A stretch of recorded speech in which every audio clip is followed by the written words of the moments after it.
Racket అది అన్రెవెల్ చేయడం జరిగింది. టాస్క్ ఫోర్స్, మన నగర టాస్క్ ఫోర్స్ ఈ సందర్భంగా చాలా మంచి పని, చక్కటి ప్రదర్శన, చక్కటి పర్ఫార్మెన్స్, చక్కటి అచీవ్మెంట్ చేశారని నేను వాళ్లకు అభినందిస్తున్నా.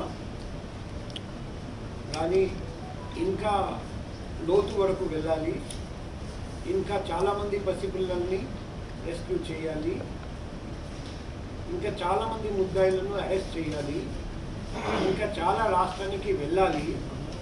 సో మన పని కంటిన్యూ అవుతుంది.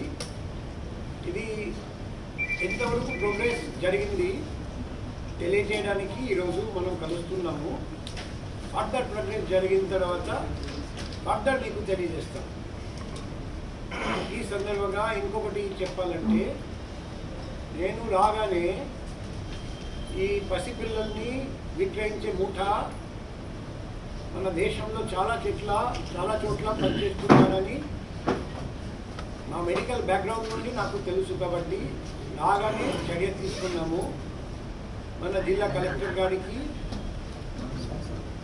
80 హాస్పిటల్ హెల్త్ సెంటర్ ఎక్కడెక్కడ మన విశాఖపట్నం నగరంలో సరైన స్టెప్స్ తీసుకోవట్లేదు, అది రాస్తూ డిస్ట్రిక్ట్ కలెక్టర్ గారికి తగిన చర్య తీసుకోమని రిక్వెస్ట్ చేయడం జరిగింది.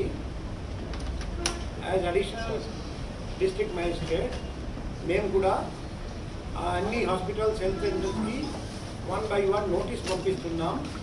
ఎందుకంటే